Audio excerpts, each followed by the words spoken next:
Hey, greetings. Michael Didier here. Today is Sunday. Yes, Sunday. I record this class on Saturday. But this week, for some reason, I got a great recording of myself, the audio, but the desktop was not recorded. Actually, it was recorded, but it was on one spot that made no sense at all. So, you know what? I care about you guys. I'm not paid to do this. Not in this world, anyway. But I want a complete series. I want people to hear Yehovah's word. And I'm going to record this again. I was sick yesterday when I did it. I'm not feeling that much better today. And I've got 4 hours of editing at least after I record the class. Well, let's get started. I always start with a review. We got to start with a review. I want you to know where we left off the week before. Here it is. Genesis 22, verse 1. Genesis 22. This is the story about Isaac being taken up by his father Abraham to a mountain in the land of Moriah. I see Genesis as kind of the outline, really. Very sanitary. We don't get to know Abraham. We don't get to know Isaac. It's sanitary. It's an outline at best. Look, we got 4 verses. Let's take a look at it. Now it came to pass in these days that Elohim tested Abraham. Oh, this is so critical that we understand this. This is a test. He said to Abraham, said to him, Abraham. He said, Hineni, Hineni, here I am. This is a vision. Abraham is having a vision. Yehovah's telling him, take your son, your kindred, Isaac, whom you love, and go to the land of Moriah and offer him there as an olah on one of the mountains of which I will tell you. Here is a man having a vision,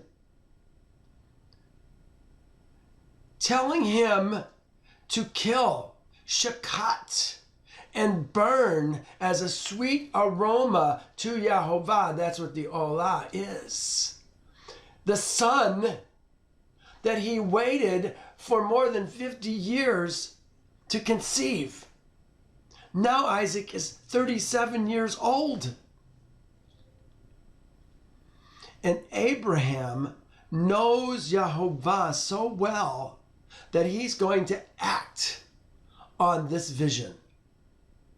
Oh my God, what a man of Elohim Abraham is. He knows Yehovah's ways, but even more, he knows Yehovah. He knows when Yehovah speaks to him, even if it doesn't make sense. He understands. Well, look at this.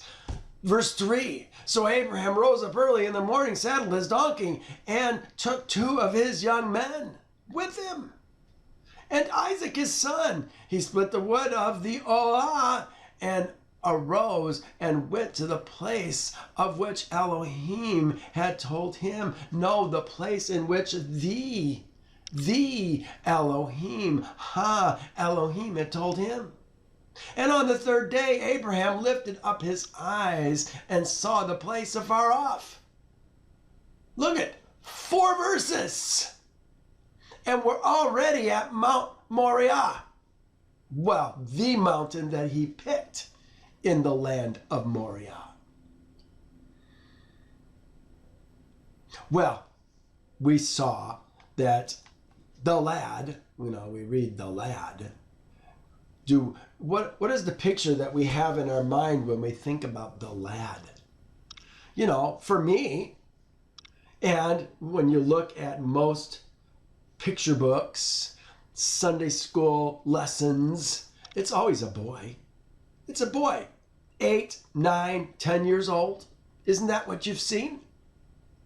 Well, this lad is 37 years old. Abraham says, my son. He says, look, here's the fire. This is Isaac. He says, look, here's the fire and wood. But where's the lamb for the olah? He knows you got to have a lamb. You got to have a goat for an olah. You got to have an animal. Abraham says, my son, Elohim will provide himself a lamb for an olah. So the two of them went together. Well, we know the rest of the story. We covered it last week. I'm not going to cover it all here. We finished this lesson by talking about Nahor and the relatives, the seed that came from Nahor through Milcah. 6 sons. He had another woman that he took, got 4 sons from her, and a daughter. Well, again, we covered that last week. I want to go to Yasher. We did not get to read Yasher's coverage of this event, the testing of Abraham. Let's call this the testing of Abraham. This is what it's all about. Abraham is being tested. You know what? I want to do a short review, now that I'm thinking about it, in Yasher as well. Let me just go up here a little bit. We had Isaac at 37 years old. Here it is. This must be Yasher 22, I suppose. 41. And when Isaac was 37 years old, Ishmael, his brother, was going about with him in the tent. Remember, Ishmael came back with his second wife. He had, at this point, 6 children, 4 boys, 2 girls. And Ishmael boasted of himself to Isaac, saying, I was 13 years old when Yehovah spoke to my father to circumcise us. Remember, how old is, if Isaac is 37, we always have to understand how old is Ishmael. 14 years older than Isaac. That makes Ishmael 51 years old. I was 13 years old when Yehovah spoke to my father to circumcise us. And I did according to the word of Yehovah, which he spoke to my father, and I gave my soul unto Yehovah. And I did not transgress the word which he commanded to my father. Well, please, you gotta be kidding me. Gave his soul? Did he have a choice? Abraham got circumcised. All the men of his household got circumcised. Of course, Ishmael's going to get circumcised, like he had a big choice in it. And Isaac answered Ishmael, saying, why dost thou boast to me about this little bit of flesh which thou did take from thy body, concerning which Yehovah commanded thee? Listen to what Isaac says. As Yehovah liveth. He's taking Yehovah's name. This is an oath. He's using Yehovah's name. As Yehovah liveth, the Elohim of my father, if Yehovah should say to my father, take now thy son Isaac, bring him up as an offering before me, I would not refrain, but I would joyfully accede to it. It says, and Yehovah heard the words that Isaac spoke to Ishmael. And it seemed good in the sight of Yehovah, and he thought to try Abraham in this matter. This is what the story is about. This is a test. Oh man, we make all kinds of theologically based ideas on this story.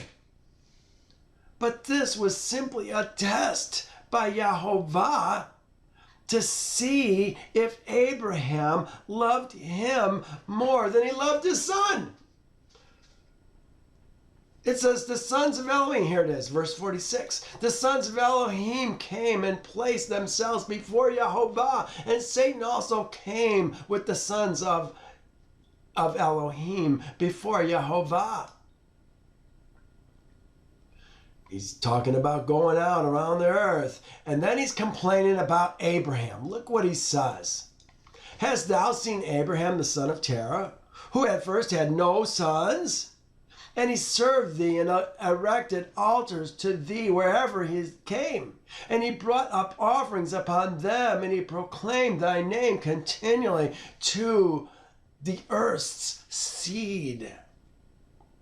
And now that his son Isaac is born to him, he has forsaken thee. He has made a great feast for all the inhabitants of the land, and Yehovah he has forgotten. He's referring back to what happened 34 years ago when Isaac was weaned.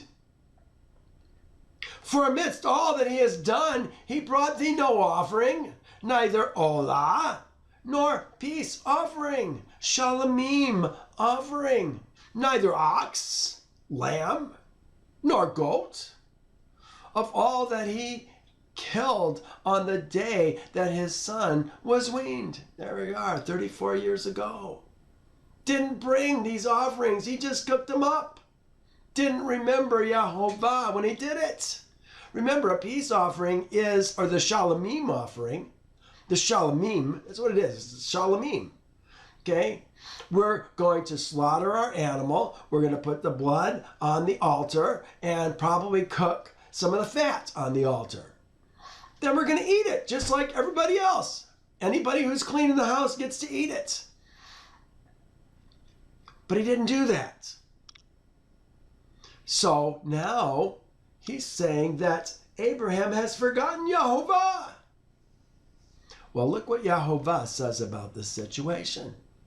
And Yehovah said to Satan, hast thou thus considered my servant Abraham? For there is none like him upon the earth, a holy, upright man before me, one that feareth Elohim and avoideth evil. As I live, were I to say to him, bring up Isaac thy son before me, he would not withhold him from me, much more if I told him to bring up an olah before me from the flock or herds. And Satan answered Yehovah and said, speak now unto Abraham as thou hast said, and thou wilt see whether he will not this day transgress and cast aside thy words.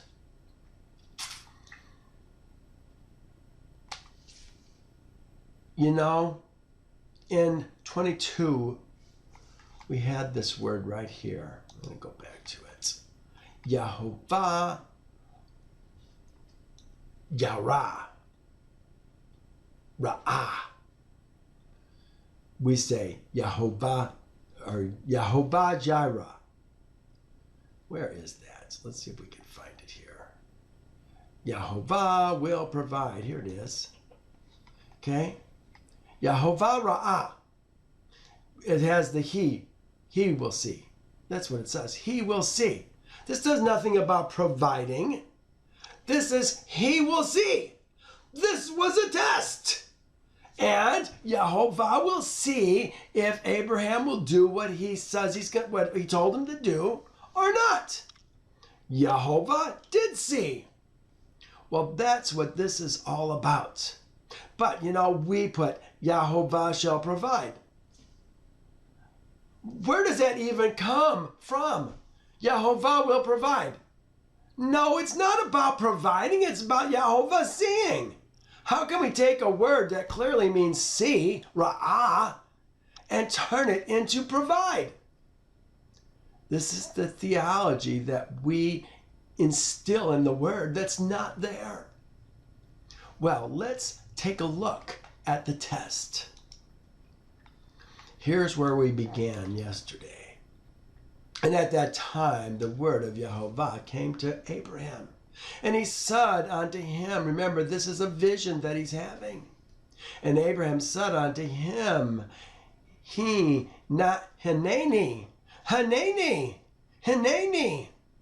here I am. Oh, how I want to say those words to Yehovah. Please, Father, call my name.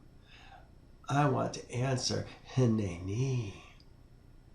And he said to him, take now thy son, thy only son, whom thou lovest, even Isaac, and go to the land of Moriah, and offer him there for a burnt offering upon one of the mountains which shall be shown to thee.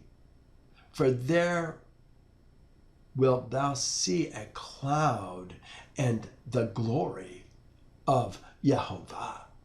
Ooh, we don't see this in Torah, do we? He says he will show him a mountain. How is he going to show him a mountain? We never do find out. But look at this, a cloud and the glory of Yehovah. If you know, as you read the scriptures, whenever Yehovah shows himself, it's always in a cloud of fire and smoke. When Yehovah returns, it's going to be in a cloud again. And Abraham said within himself, he's having a vision, of course he's going to say it within himself, how shall I separate my son from Sarah, his mother, in order to bring him up as an olah before Yehovah? Burnt offering is the olah. It's the rising. It's that which goes up. It's the smoke that arises. A sweet aroma to Yehovah. But look at this. This is why I say this has got the humanity of Abraham in it. How does he go about his daily routines? That's why I say Torah sometimes is sterile. We don't get to see what Abraham is like, what his thoughts are like, how he addresses specific problems that come to his life. Ooh, I like so much to see this. And look what it says. And Abraham came into the tent, and he sat before Sarah, his woman. And he spoke these words to her. My son Isaac is grown up, and he has not for some time studied the service of his Elohim. Now tomorrow I will go and bring him to Shem and Eber, his son. And there he will learn the ways of Yehovah, for they will teach him to know Yehovah. Oh, I love that. How they have the ways of Yehovah and to know Yehovah in the same sentence. As well as to know that when he prays continually before Yehovah, he will answer him. Therefore, there he will know the way of serving Yehovah, his Elohim. Look at that. Abraham lied to Sarah. Didn't tell her what he really had in mind, did he? Interesting. And Sarah said, thou hast spoken well. Go, Adonai. Go, my Lord. And do unto him as thou hast said. But remove him not a great distance from me, neither let him remain there too long, for my soul is bound with his soul. Remember, this is the same boy that she waited 50 years to conceive. The boy that gave her such great joy when she finally had him. And Abraham said to Sarah, my daughter, Let us pray to Yehovah our Elohim that he may do good with us. And Sarah took her son Isaac, and he abode all night with her. And she kissed and embraced him and gave him instructions till morning. Here's a 37-year-old man spending the night with his mother, talking with her all night long, being loved on, being given instructions by her. And she said to him, "Oh, my son, how can my soul separate itself from thee?" And she still loved him and embraced him and gave Abraham instructions concerning him. And Sarah said to Abraham, "Oh, Adonai." Oh, I think it's so interesting. She always calls him my master. "Oh, Adonai, I pray thee, take heed of thy son, and place thine eyes on him, for I have no other son nor daughter but him. Nor forsake him not. If he be hungry, give him bread. If he be thirsty, give him water to drink. Do not let him go on foot, neither let him sit in the sun." Oh my! "Neither let him go by himself in the road, neither force him from whatever he may desire, but do unto him as he may say to thee." Isn't that interesting? Do unto him whatever he may say to thee. This is the father being told to do unto the son whatever the son says unto him. You know, only a woman's going to talk like that. And Sarah wept bitterly the whole night on account of Isaac. And she gave him instructions till morning. And in the morning, Sarah selected a very fine and beautiful garment from those garments which she had in the house that Avimelech, had given her. Remember Avimelech? My father, king? And she dressed Isaac, her son, therewith. And she put a turban upon his head, and enclosed a precious stone in the top of the turban, a prince. And she gave them provision for the road. And they went forth, and Isaac went with his father Abraham, and some of the servants accompanied them to see them off on the road. And Sarah went with them, and she accompanied them upon the road to see them off. And they said to her, "Return to the tent." And when Sarah heard the words of her son Isaac, she wept bitterly. And Abraham, her husband, wept with her.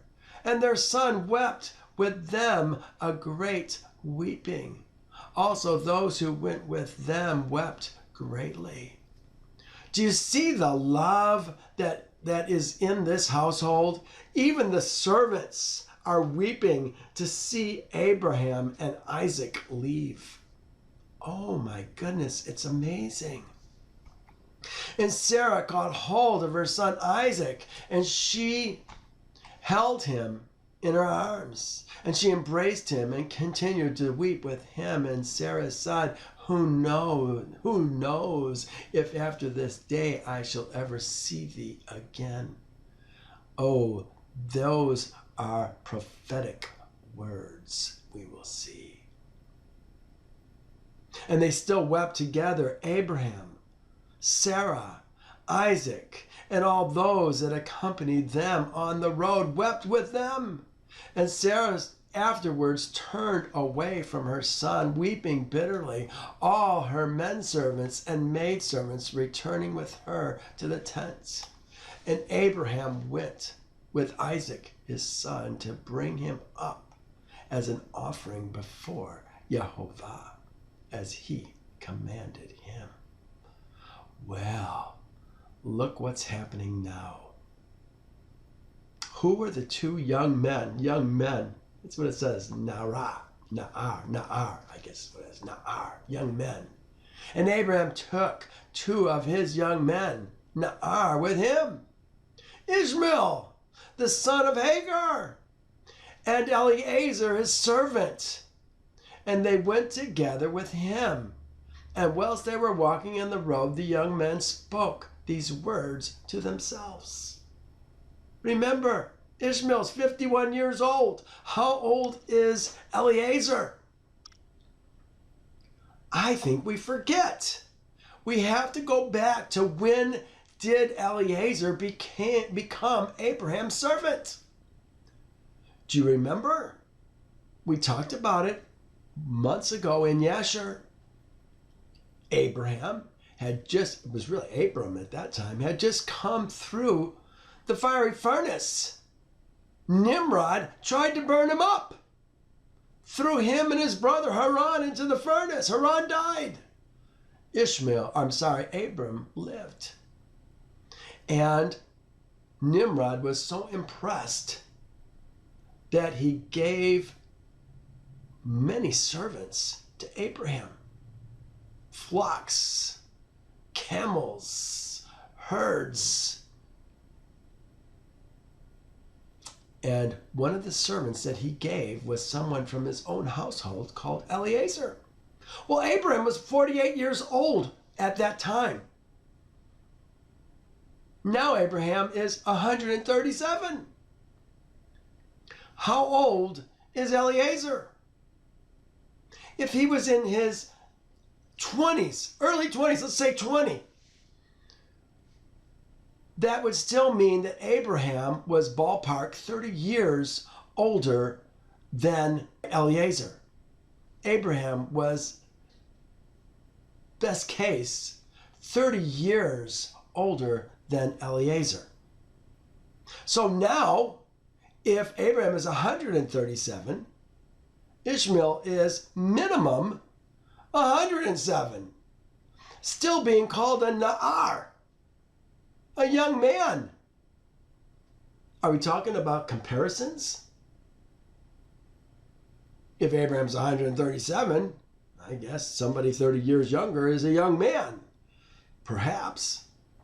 Well, here's the story. And Ishmael said to Eliezer, now my father Abraham is going with Isaac to bring him up as an olah to Yehovah, as he commanded him. Now, when he returneth, he will give unto me all he possesses, to inherit after him, for I am his firstborn. And Eliezer answered Ishmael, and said, surely Abraham didst cast thee away with thy mother, and swear that thou should not inherit anything of all the possessions, to whom he will give all that he has, with all his treasures. But unto his servant, who has been faithful to his house, who has served him night and day, and has done all that he desired me, to me he will bequeath at his death all his possessions. Do you hear this?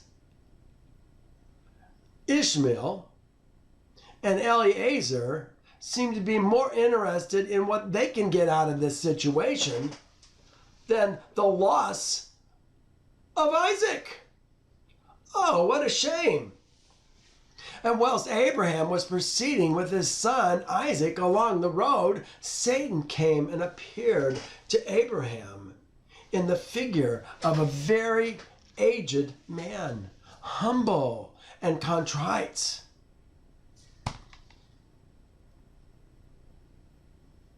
Sounds like a righteous man, but he is not encouraging Abraham to follow Yehovah's words, his instructions. Listen to what he says. And he approached Abraham and said to him, art thou silly and brutish, that thou goest to do this thing this day to thine kindred? Remember, we saw that only son business was kindred. Again, it's all about trying to fulfill their theology based on who Yeshua is and what Yeshua supposedly did. And oh my gosh, it's terrible what's happening. We've got to stick with what the words of Torah actually say. Art thou silly and brutish, that thou goest to do this thing this day to thy kindred? For Elohim gave thy son in thy latter days, in thy old age. And wilt thou go and slaughter him? Look at the word they use, slaughter. Remember, slaughter, zavik, is usually what slaughter gets translated from. If we zavik an animal, we're going to eat the animal. He's using slaughter this day because we committed no violence. Now, it may be the translator that actually just using this word here. But you're going to see it goes back and forth, which doesn't make any sense.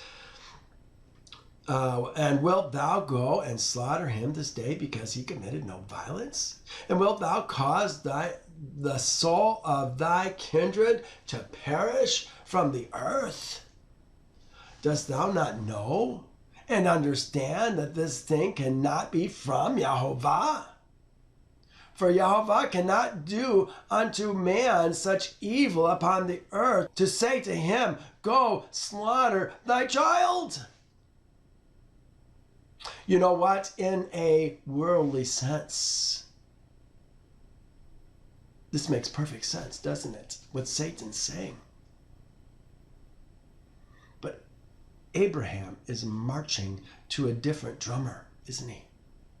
He hears another Elohim. Seems right in the ways of men. What does it say? There is a way that seems right to a man, but its end is the way of death, destruction. No, disobeying Yehovah is going to lead to destruction. But see, Abraham knows Yehovah. Look what it says. This is how Abraham responds to him. And Abraham heard this, and he knew that it was the word of Satan, who had endeavored to draw him aside from the way of Yehovah. But Abraham would not hearken to the voice of Satan. Abraham rebuked him, so he went away. Now, Satan's going to try for Isaac. And Satan returned and came to Isaac, and appeared unto Isaac in the figure of a young man, comely and well-favored. Beautiful appearance. And he approached Isaac and said unto him, look at, he's going to treat him like a child today treats their parents. Dost thou not know and understand that thy old silly father bringeth thee to slaughter this day for naught? Now therefore, look, he calls him my son, do not listen nor attend to him, for he is a silly old man. And let not thy precious soul and beautiful figure, vanity, vanity, be lost from the earth. But look at what Isaac does. Does he even talk to this guy? And Isaac heard this and said unto Abram, hast thou heard, my father? Avi, that which this man has spoken? Even thus has he spoken. And Abraham answered his son Isaac and said to him, take heed of him, and do not listen to his words, nor attend to him, for he is Satan, endeavoring to draw us aside this day from the commands of Elohim. And Abraham still rebuked Satan. And Satan went from them, and seeing he could not prevail over them, he hid himself from them. And he went and passed before them in the road. And he transformed himself into a large brook of water in the road. And Abraham and Isaac and his two young men reached that place, and they saw a brook, large and powerful as the mighty waters. Oh, yeah. Now Satan is trying signs. Here's a sign. This must be a sign. We're not supposed to do it. Yehovah, put this brook in our way. It must be Yehovah's will. Yehovah already said what the sign would be. What's the sign going to be? A cloud and the glory of Yehovah. That's what we're looking for. And they entered the brook and passed through it, and the water at first reached their legs. And they went into the brook, and the water reached up to their necks, and they were terrified on account of the water. And whilst they were going over the brook, Abraham recognized that place, and he knew that there was no water there before. And Abraham said to Isaac, I know this place, in which there was no brook nor water. Now therefore, it is this Satan who does all this to us, to draw us aside this day from the commands of Elohim. Do you see why I say that this has so much more humanity in it? In the life of Abraham, he becomes a regular guy, following daily things, people talking to him, saying things to him that seem right in the light and doctrines, the light, the half-light, the darkness of the doctrines and traditions of men. Well, now it says, and Abraham rebuked him and said unto him, Yehovah rebuke thee, O Satan, be gone for us, for we go by the commands of Elohim. And Satan was terrified at the voice of Abraham, and he went away from them, and the place again became dry land, as it was at the first. Abraham has authority even over Satan. And on the third day, Abraham lifted up his eyes and saw the place at a distance, which Elohim had told him. Look what it says. And a pillar of fire appeared to him that reached from the earth to the heaven, and a cloud of glory upon the mountain. And the glory of Yehovah was seen in the cloud. This is what it's going to be like when Yehovah appears a second time. You know, there's no place that Yehovah is in the earth right now, except where we honor him by doing what he's saying. But there's a time coming where we're going to see Yehovah in his presence all over the earth. He's going to raise up his servants. Might be as many as 144,000 of them. Ish. All over the earth. Men who have left the kingdom of their birth, made themselves Yehovah's people, made him their only Elohim, and then at Passover came into covenant with him and became the Ezra men. These are the men who are going to have pillars of fire and smoke over them on the mountains. Look what it says. This is Joel 2. And I will show wonders in the heavens and in the earth, blood and fire and pillars. Pillars, more than one, of smoke. And Elohim, this is Isaiah 4:5. Then the Elohim will create above every dwelling place of Mount Zion, above her assemblies. There it is. A cloud of smoke by day and the shining of a flaming fire by night. For over all the glory there will be a covering. When Yehovah shows himself, this is how he shows himself. Sinai. How did we know Yehovah was up there? The smoke, the fire, the lightning. That's how he shows himself. And Abraham said to Isaac, my son, dost thou see in that mountain which we perceive at a distance that which I see upon it? And Isaac answered and said to his father, I see. Rah!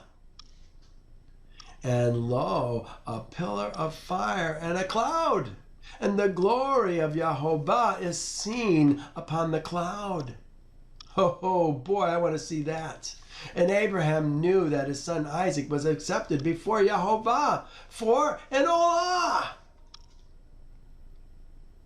That was the sign. And Abraham said unto Eliezer and Ishmael, my son, and unto Ishmael his son, do you also see that which we see upon the mountain which is at a distance? And they answered and said, we see nothing more than like the other mountains of the earth. And Abraham knew that they were not accepted before Yehovah to go with them. And Abraham said unto them, abide ye here with the ass, while I and Isaac my son will go to yonder mount and worship there before Yehovah, and then return to you. Look, he's going to return. It says exactly the same thing it says in Genesis. We will return to you. And Eliezer and Ishmael remained in that place as Abraham had commanded. And Abraham took the wood of the burnt offering and placed it upon his son Isaac. And he took the fire and the knife, and they both went to the place. And when they were going, look at all that we've read so far in Yasher has taken us to verse 5 in Genesis. See why we call it the rest of the story?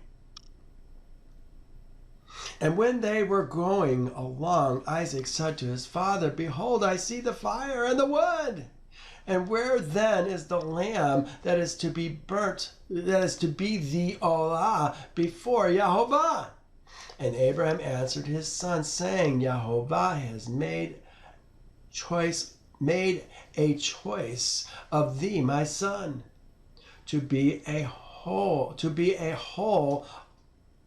olah instead of the lamb. This is the word tamim. Okay, tamim. They always want to translate it as perfect. Again, it goes back to their theology about Yeshua, Jesus, and all the perfect lamb and all. No, this is a whole offering, a whole olah instead of the lamb. And Isaac said unto his father, I will do all that Yehovah spoke to thee with joy and cheerfulness of heart. Oh, do you hear this young man's heart? I will do all that Yehovah spoke to thee with joy and cheerfulness of heart. Oh my goodness. And Abraham again said unto Isaac his son, is there in thy heart any thought or counsel concerning this, which is not proper? Tell me, my son, I pray thee. Oh, my son, conceal it not from me. It's almost like Abraham's looking for an out. And Isaac answered his father Abraham and said unto him, O my father, as Yehovah liveth. There it is again, as Yehovah liveth. And as thy soul liveth, there is nothing in my heart to cause me to deviate either to the right or to the left from the word that he has spoken to thee. Isaac has complete trust that his father has heard from Yehovah. He says, neither limb nor muscle has moved or stirred at this, nor is there in my heart any thought or evil counsel concerning this. But I am of joyful and cheerful heart in this matter. And I say, blessed is Yehovah, who has this day chosen me to be an olah before him. And Abraham greatly rejoiced in the words of Isaac. And they went on and came together to the place that Yehovah had spoken of. And Abraham approached to build the altar in that place. And Abraham was weeping. He couldn't even build the altar. And Isaac took stones and mortar until they were finished building the altar. Isaac is helping his dad build the altar that he's supposed to shakat Isaac on. Remember, shakat is kill. We shakat our enemies. We shakat the olah offering. But we zavak, slaughter the shalamim. There's another word for kill. Do you remember what that word was? It's ratzak. Ratzak. Thou shalt not ratzak. Murder. Not using the word ratzak here. And Abraham took the wood and placed it in order upon the altar which he had built. And he took his son Isaac and bound him in order to place him upon the wood which was upon the altar to slay him. There it is, shakat him for the olah before Yehovah. And Isaac said to his father, bind me securely, and then place me upon the altar, lest I turn and move and break loose from the force of the knife upon my flesh, and therefore profane the olah. And Abraham did so. Do you hear this? Isaac not only is willing to be the olah, but he doesn't want to spoil it. He wants to make it the very best olah offering he possibly can.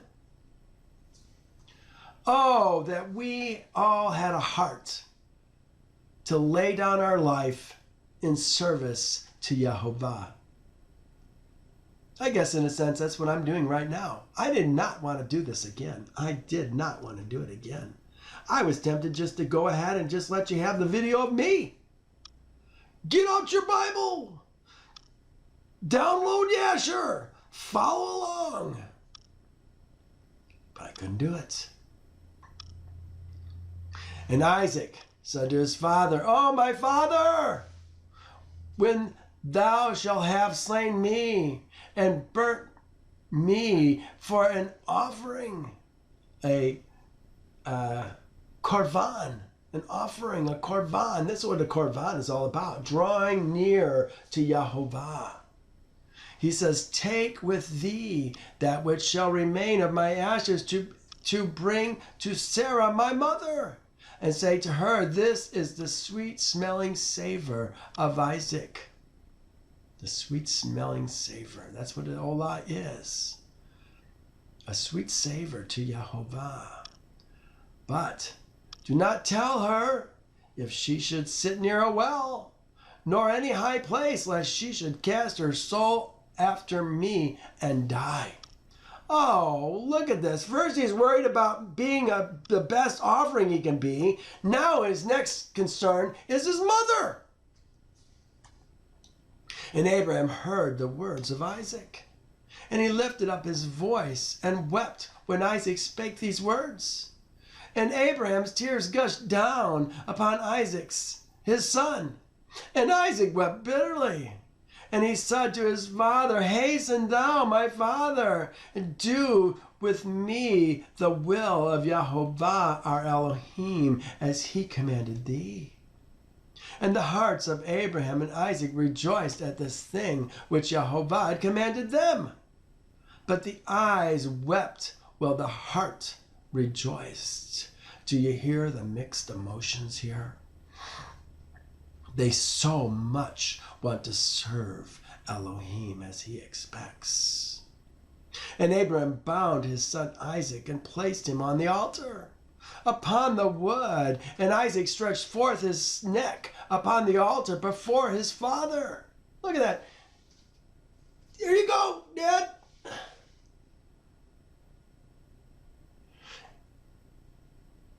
And Abraham stretched forth his hand to take the knife to slay his son as a burnt offering before Yehovah. You know, if you go on the net, almost inevitably you're going to find pictures of a man with a knife going to kill his son. And it's always a boy. It's always a boy, 8, 9, 10 years old. But we're talking about using a knife this direction. He's going to slit his throat.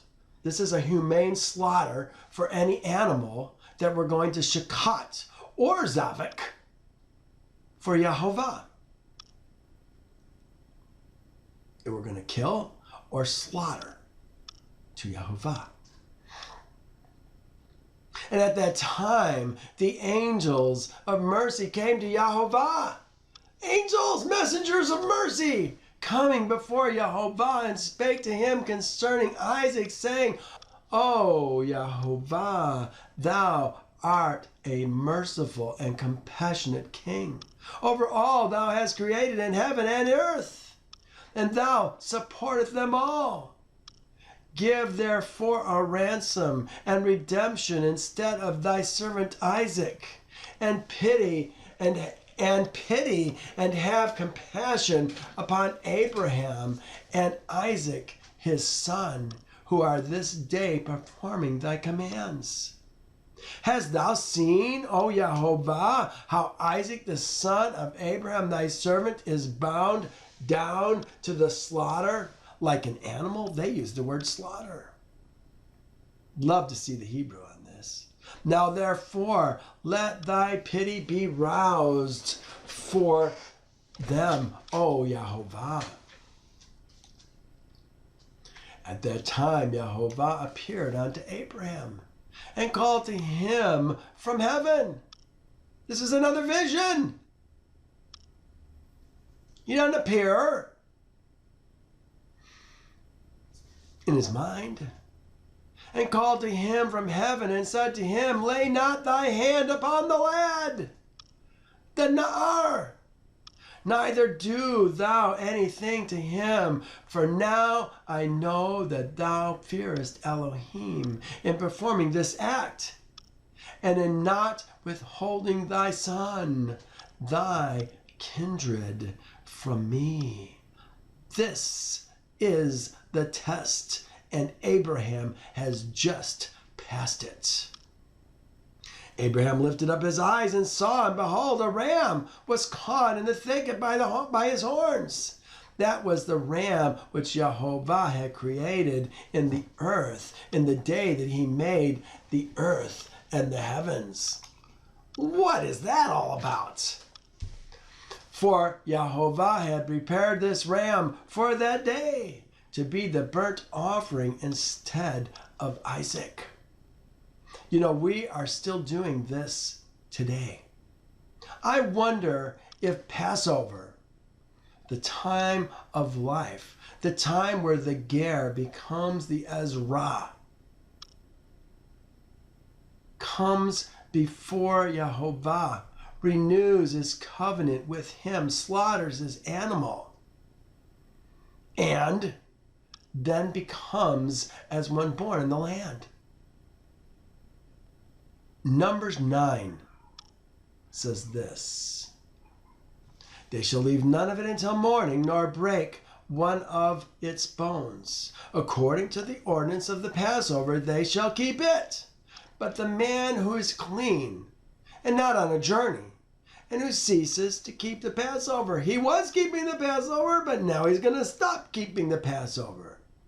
That same person, okay, the same person is a man, that same man shall be cut off from among his people, because he did not bring the offering of Yehovah at the appointed time. He says, that man shall bear his own sin. So here we come each Passover to appear before Yehovah, just like Isaac is appearing before Yehovah and Abraham. We're going to die. The man who doesn't bring the offering at the appointed time. his sins will remain upon him, and he shall be cut off from among his people. You get cut off from among your people, there's no eternal life for you. Most people think you're his people, but you've never left the people of your birth. Talking to men. This is what this is about.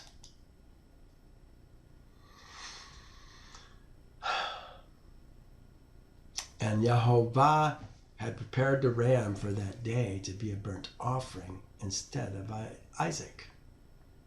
And this ram was advancing to Abraham when Satan caught hold of him and entangled his horns in the thicket, that he might not advance to Abraham, in order that Abraham might slay his son. And Abraham, seeing the ram advancing to him, and Satan withholding him, fetched him, and brought him before the altar. And he loosened his son Isaac from his binding. And he put the ram in his stead. And Abraham killed the ram upon the altar, and brought it up, an offering in the place of his son Isaac. Do you want to be a son of Abraham? This is how we become the son of Yehovah. Spiritually born men come to Yehovah at Passover. They're born at Passover. And Abraham sprinkled some of the blood of the ram on the altar. And he exclaimed and said, "This is in place of my son. And may this be considered this day as the blood of my son before Yehovah." And all that Abraham did on this occasion by the altar, he would exclaim and say, "This is in the room of my son. And may it this day be considered before Yehovah in place of my son," in the room of my son. The room that he was taking up on the altar, the place, seems a little bit redundant. And Abraham finished the whole of the service by the altar. And the service was accepted before Yehovah. And it was accounted to him as if it had been Isaac. And Yehovah blessed Abraham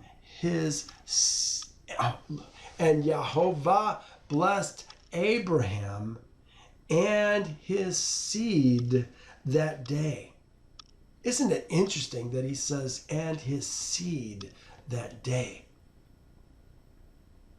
Didn't say sons. He said seed. These are multi-generational seeds. But I think they're even more than that. I think they're spiritually born seed that we're talking about. And Satan now goes to Sarah. Look at, he has been, he wants to do a test. Test Abraham, Yehovah. We'll see whether he loves you or not. But he has done everything he possibly can to help Abraham fail the test. And now, even after Abraham has won it, now he's going, a sense, to war against Sarah. Look what happens. And Satan went to Sarah, and he appeared to her in the figure of an old man, very humble and meek. And Abraham was yet engaged in the offering before Yehovah. So this is what's actually going on. And he said unto her, "Dost thou not know all the work that Abraham has made to thy son, thy kindred, this day? For he took Isaac and built an altar and killed him, shot him, and brought him up as a sacrifice upon the altar." And Isaac cried and wept before his father. "Oh, you liar!" And he looked not at him, neither did he have compassion over him. Is he trying now to turn Sarah against her covering, her man? This is what a woman would do, isn't it? Oh, you tried to do that to my son! And Sarah repeated these words, and he went away from her.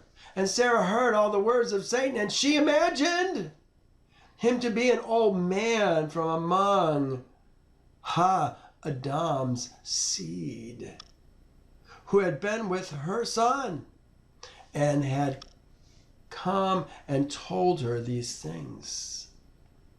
And Sarah lifted up her voice and wept and cried bitterly on account of her son. And she threw herself to the ground, and she cast dust upon her head. And she said, "Oh, my son, Isaac, my son, oh, that I had this day died instead of thee." Well, you can't use a female as an olah offering. And she continued to weep and said, "It grieves me for thee, O my son Isaac. Oh, that I had died this day in thy stead." Oh, she loves her son. And she still continued to weep and said, "It grieves me for thee after that I have reared thee and have brought thee up.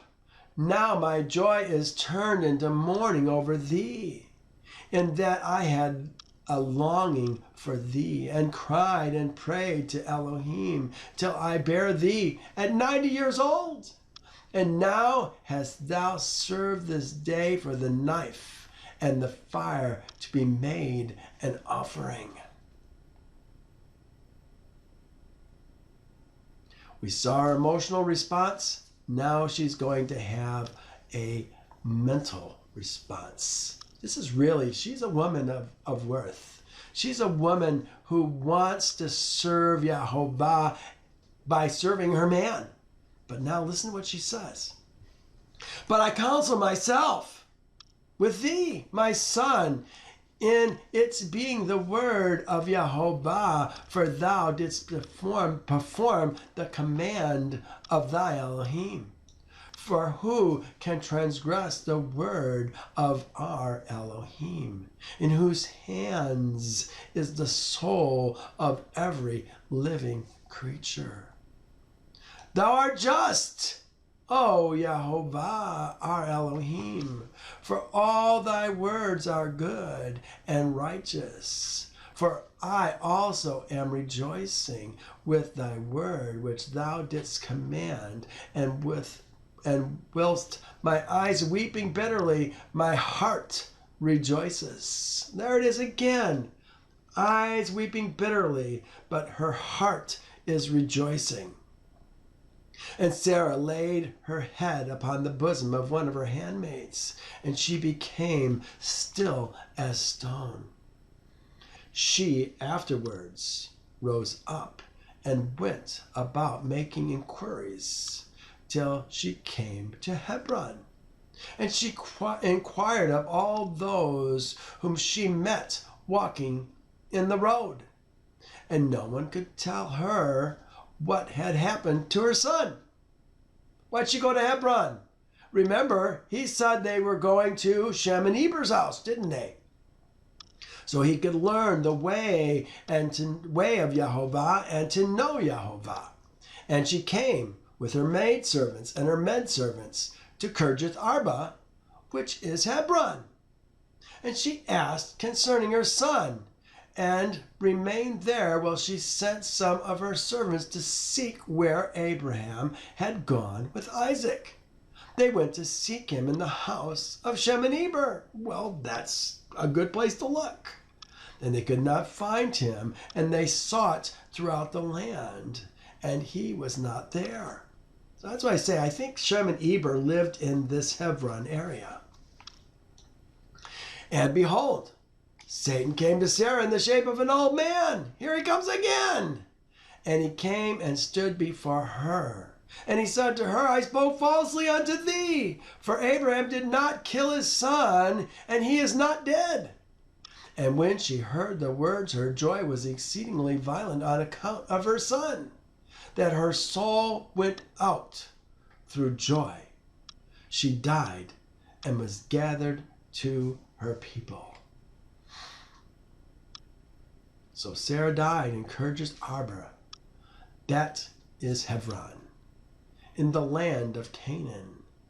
And Abraham came to mourn Sarah and weep for her. Well, now we know the rest of the story.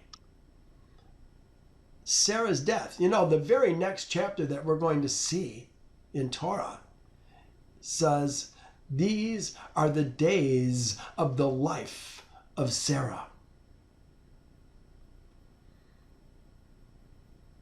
We don't realize that her death is intimately related with Abraham's testing. Wow, amazing. And when Abraham had finished his service, he returned with his son Isaac to his young men. And they rose up and went together to Beersheba. And they came home. That's where they left. Left from Beersheba, came back to Beersheba. Remember, this is the place where Abraham is living now. He lived in Gerar after he lived in Hebron. He lived in Gerar for 26 years, 99 to 125. Now, for the last 25, 13, 12 years, he's been living in Beersheba. This is where he's going to live out the rest of his life. But now they're going home. And Abraham sought for Sarah and could not find her. And he made inquiries concerning her. And they said unto him, she went as far as Hebron, to seek you both where you had gone. For thus was she informed. Yes, you told her you were going to Hebron to see Shem and Eber. And Abraham and Isaac went to Hebron. And when they found that she was dead, they lifted up their voices and wept bitterly over her. And Isaac fell upon his mother's face and wept over her. And he said, "Oh, my mother, Ami, kind of, mommy, mommy. How hast thou left me, and where hast thou gone? Oh, how hast thou left me?" And Abraham and Isaac wept greatly. And all their servants wept with them on account of Sarah. And they mourned over her a great and heavy mourning. Oh my goodness. Well, now we get to turn to chapter 23 in Genesis. It starts like this. Sarah lived 127 years. These were the years of the life of Sarah. These are the years of the life of Sarah. You know, oftentimes they're going to say, and he lived these many years and he died in those days.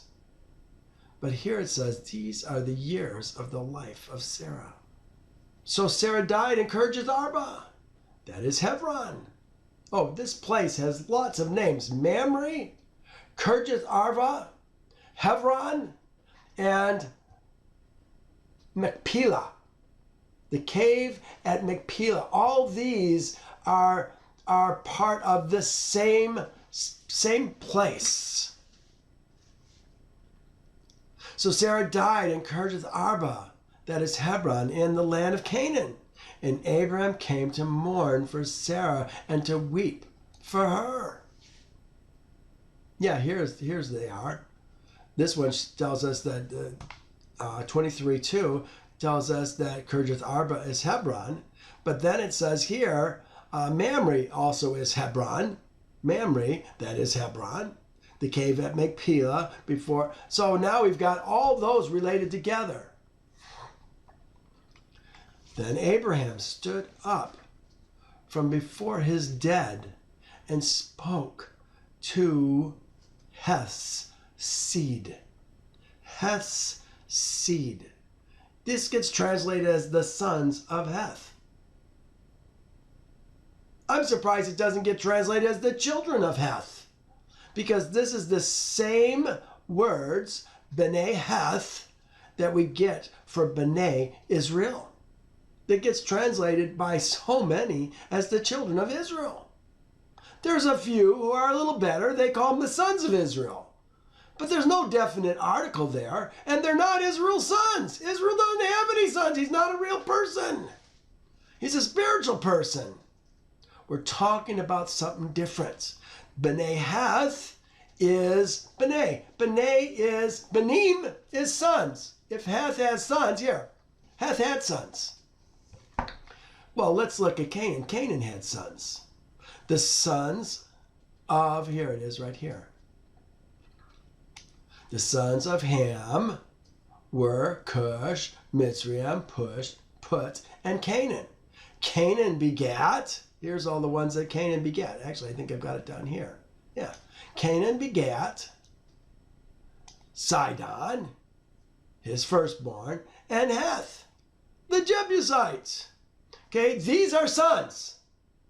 But when we're talking about sons of sons of sons, now we're talking about B'nai.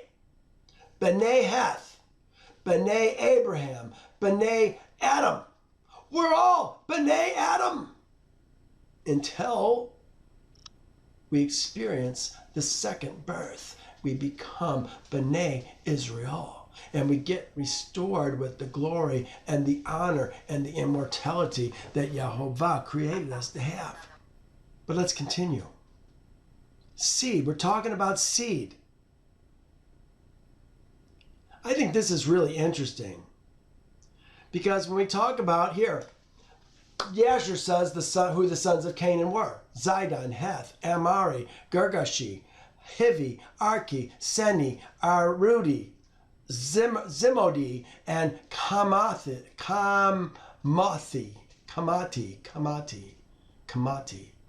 But look at how Genesis does it when they enumerate who these sons of Canaan are.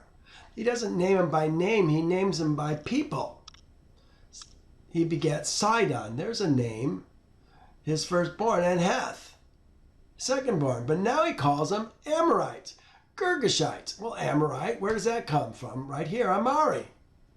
Girgashite, Girgashi, Hivite, Arkites, Sinites, Arvadites, Zimrites, Kamathites. They're all named after their men. They're the seed, the B'nai of these men. If you're an Amorite, you're of the seed, B'nai Amari. If you're a Jebusite, you're B'nai Heth. Do you understand how that's working? It's multi-generational seeds. These are people who have owned the land, and the land is always owned by the men. Ladies don't own land, contrary to what you think about the daughters of Zelophehad. Somebody tried to tell me yesterday that the daughters of Zelophehad own land. No, they don't. They didn't get to keep the land. They inherited the land from their fathers, but it went to their husbands. And they had to marry within the same tribe or lose the land altogether. Not going to stay their land. It's going to go to their man. Men own land. The seed owns the land. Israel's seed is the one who's going to be the owners of the land in Israel. And any place where Yehovah's land is, which is going to be the whole earth eventually, isn't it?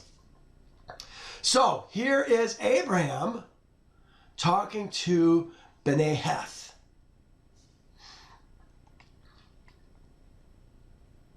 He says, I am a foreigner and a visitor among you. Give me property for a burial place among you, that I may bury my dead out of my sight. You know, when you see these words, foreigner, visitor, sojourner, alien, stranger, look them up. Find out what the Hebrew word is for them. It's always going to be a learning process. In this case, he says, I am a ger and a toshav among you. A ger. He's a ger. A ger with respect to Israel, perhaps, and a toshav among the sons of Heth. I'm a toshav of the earth right now. I'm living in the United States as in a strange country. Their laws aren't my laws. I follow another king. Give me property for a burial place among you, that I may bury my dead out of my sight. Well, listen what they say. It says, and Hesed answered Abraham, saying to him, Hear us, Adonai, my Lord.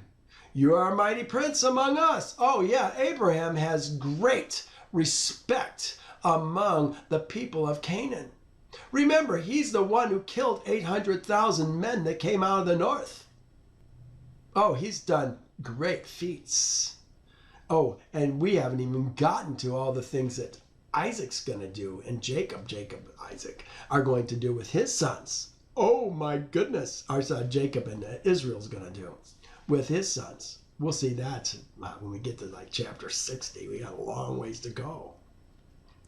So he says, then Abram stood up and bowed himself to the people of the land. The people of the land, the sons of Heth. Heth is seed. They're the people that we're talking about. You know, we talk about people, I think we think lady people. Because we have not gotten the training that we're supposed to have to learn to interpret Yehovah's word. We don't understand the role of a man and the role of a woman. This is why we think a woman owns land.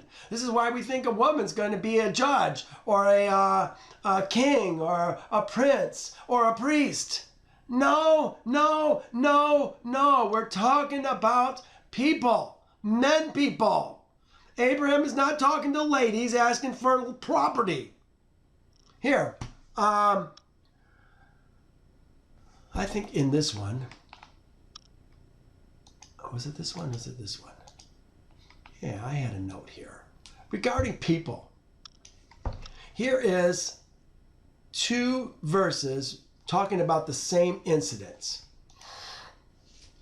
Here's the first one. When these things were done, the leaders came to me saying, the people of Israel, the priests and the Levites have separated themselves from the peoples of the land. Who are we talking about? Lady peoples or men peoples? The people of Israel have separated themselves from the peoples of the land with respect to the abominations of the Canaanites, the Hittites, the Perizzites, the Jebusites, the Ammonites, and the Moabites, and the Egyptians, and the Amorites. Well, keep in mind, Canaanites would encompass the Jebusites, sons of Heth, and also the Amorites, who are sons of Amori. But they still put them together in there. Hittites come from the north. Perizzites, I'm not sure where the Perizzites come from. The Ammonites and the Moabites, of course, were the sons of Lot. But again, they weren't following the Elohim of Abraham. Now, here's the next verse, again, talking about the same thing. This is Ezra. The next one is going to be in, where was it? Nehemiah 13 through 26. Nehemiah 13, 23 through 26. All right, here it is, 23 through 26. In those days, I saw the Jews who had married women of Ashdod. Okay, Jews who had married women of Ashdod. This doesn't say Jews who have married husbands of Ashdod, does it? No, we're talking about women of Ashdod. So who are we talking about, the Jews? Men people. We're just talking about the people. Now they're calling them Jews who had married women of Ashdod, Ammon, Moab. There's the Ammonites and the Moabites. And half their sons, look, they say children, but the word is sons, clearly sons, benim.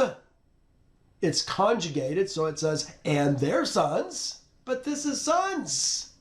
And half their sons spoke the language of Ashdod, and could not hear the language of Judah, and did not speak the language of Judah, but spoke according to the language of one or the other people. So I contended with them and cursed them, struck some of them and pulled out their hair. He's not pulling out the lady's hair. And made them swear by Elohim, saying, You shall not give your daughters as women to their sons, nor take their daughters for your sons or yourselves. You see what's going on here? These are the people that we were just talking about in the last verse. Here it is again. The people of Israel, people. The priests and the Levites have not separated themselves from the peoples of the land. They have taken some of their daughters as wives. There they are. There's a perfect place to see it. I just got to read the next verse. They have taken some of their daughters. There's the people of Israel. They have taken some of their daughters as women for themselves and their sons. So the holy seed is mixed with peoples of the land. You see what's going on here? Well, this is a freebie. I know it's a little bit of a tangent, but I want you to understand who people are. Who are these guys that Abraham is talking to? They're men people. B'nai Heth. We'll give you a burial place, he says. Here. Yeah, we did. Hear us, my Lord. Hear us, Adonai. You are a mighty prince among us. Bury your dead in the choicest of our burial places. They're saying, you can bury her with our dead. Well, he doesn't want to bury her with their dead. He wants to bury them separate from them.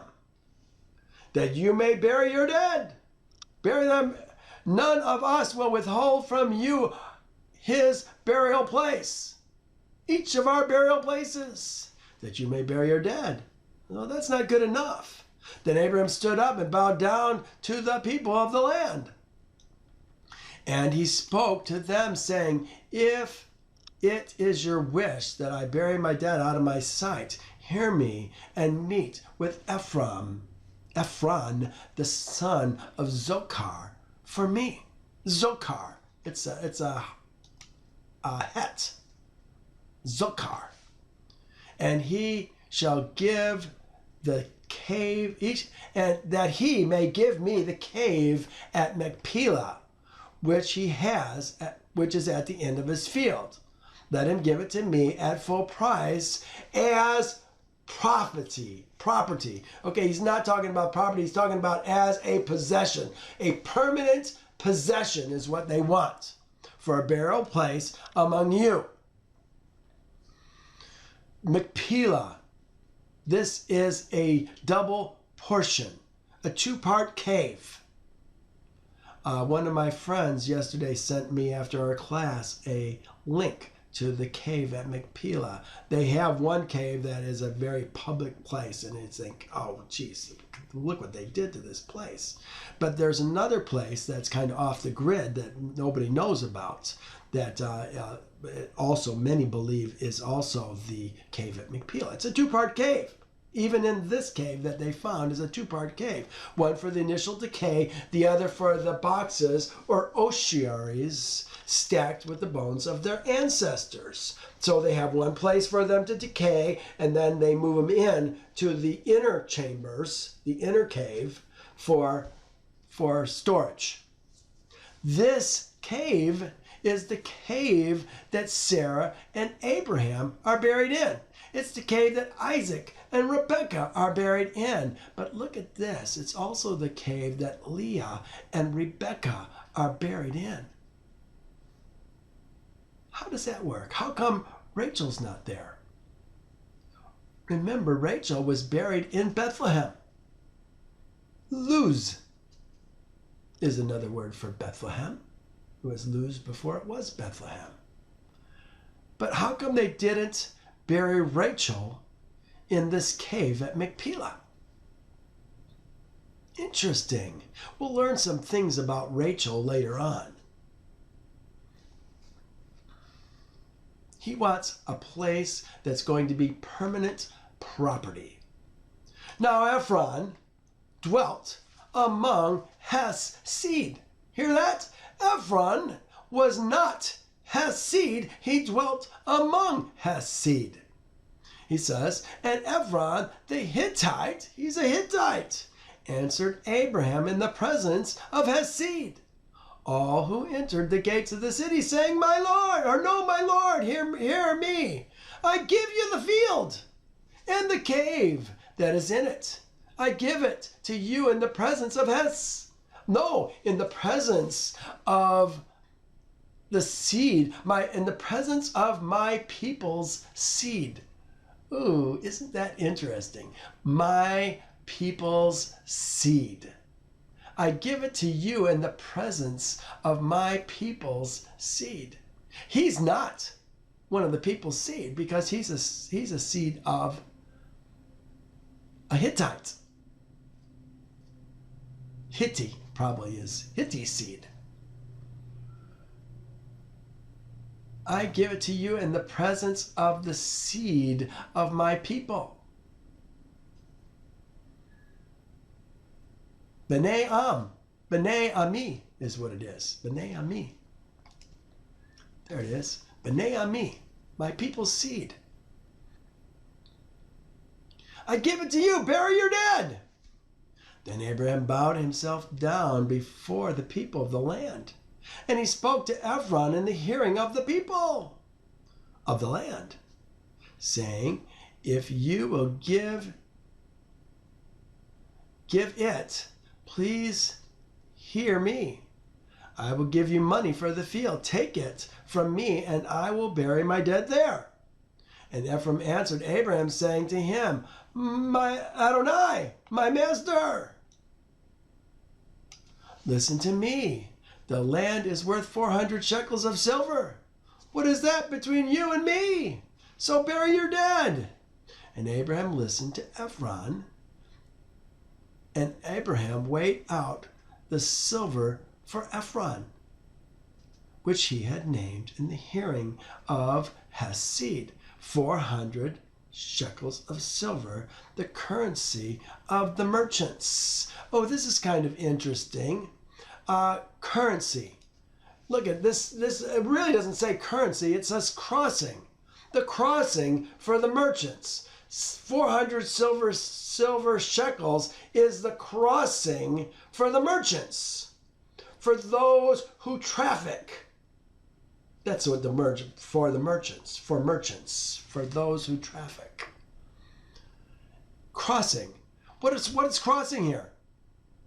The land. It's crossing from Ephraim's possession to Abraham's possession. And it's doing so using the economy that the merchants use. Their economy, for right now, is 400 shekels of silver. They're dealing in shekels. The merchants of the land. This is a masculine term as well. Merchants, here it is. Travel, palpitates. Man, merchants. We're talking about people, zakar. Men who trade in commodities. When we talk about traffic, I like that word traffic, because when we talk about the traffic being high on the highway, rush hour traffic. It's called traffic. Why? Because traffic has to do with exchange of merchandise, exchange of dollars for hours, which is what most people do. the traffic's high and the streets are busy because the traffic is so busy. But that's what traffic is really all about. Exchange of goods. He was trading in the currency of the land also. Didn't trade them in sheep and goats. Traded them in the currency of the land, didn't they? Did Abraham sell his goats and his sheep and his camels to the people of the land? Of course he did. So the field of Ephron, which is in Machpelah, which is before Mamre, the field and the cave which was in it, and all the trees that were in the field, which were within all the surrounding borders, were deeded to Abraham as a possession in the presence of Hesed, before all who went in at the gate of the city. These are the men who are going in and out at the gate of the city.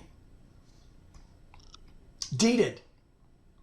We're talking about becoming his possession. They were made sure. Okay, let me move this up.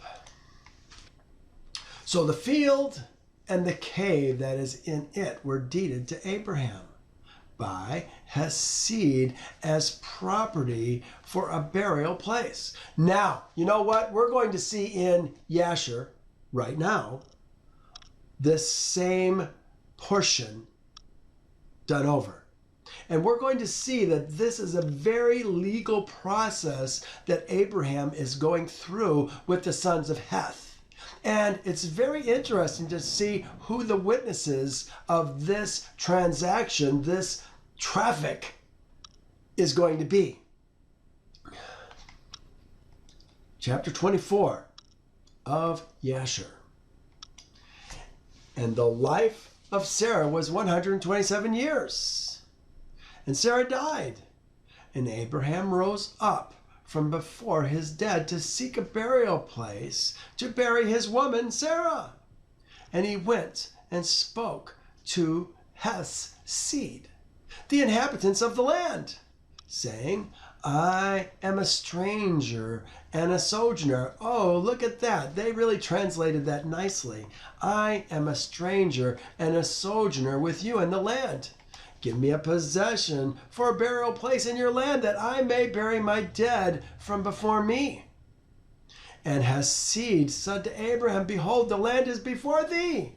In the choice of our sepulchres, bury thy dead. For no man shall withhold thee from burying thy dead. Well, he doesn't want to bury him with them. He wants a separate place altogether. And Abraham said to them, If you are agreeable to do this, go and entreat for me Ephron, the son of Zochar, and requesting that he may give me the cave at Machpelah, which is at the end of his field, and I will purchase it of him for whatever he desires for it. Abraham's rich. Money's not the problem. The place is the problem. And Ephron dwelt among Hesed. I like the agreement that we see between Genesis and Yasher. We see this constantly. And they went and called for him, and he came before Abraham. And Ephron said unto Abraham, Behold, all thou requirest, thy servant will do. And Abraham said, No, but I will buy the cave and the field which thou hast for value. I want it to be my field, in order that it may be for a possession for a burial place forever. This is the key. He wants a burial place forever, not something that he can borrow from somebody else. No, he wants to have this as a separate place. And Ephron answered and said, Behold, the field and the cave are before thee. Give whatever thou desirest. And Abraham said, At full value will I buy it from thy hand, and from the hands of those who go in and out at the gate of thy city.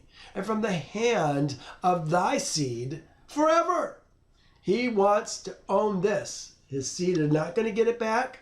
Heth's seed is not going to get it back.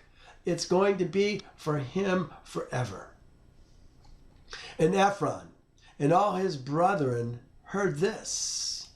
And Abraham weighed to Ephron 400 shekels of silver in the hands of Ephron, in the hands of all his brethren.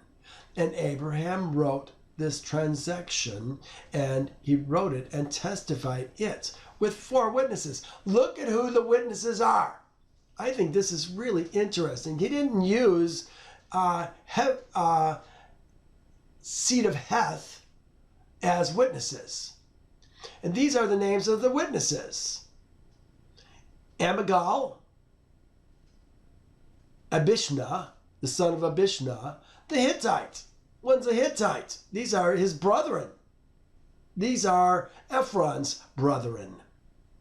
But they're not all Hittites. The second one's a Hittite.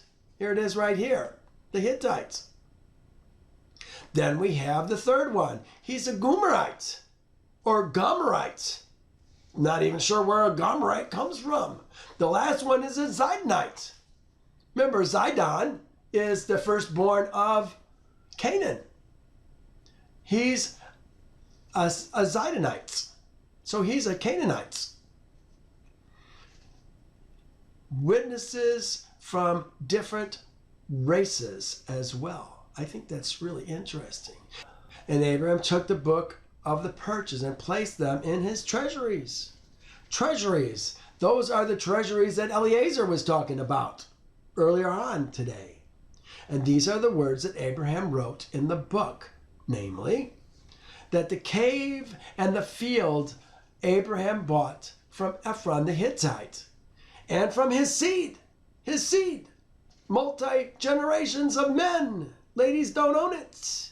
And from those that go out of the city, and from their seed forever. The ones who go out from the city are who? The sons of Heth. That's who we're talking about. And their seed forever are to be purchased to Abraham and his seed, and to those who go forth from his loins. Oh, look at that. To Abraham and his seed, and to those who go forth from his loins. Oh my goodness.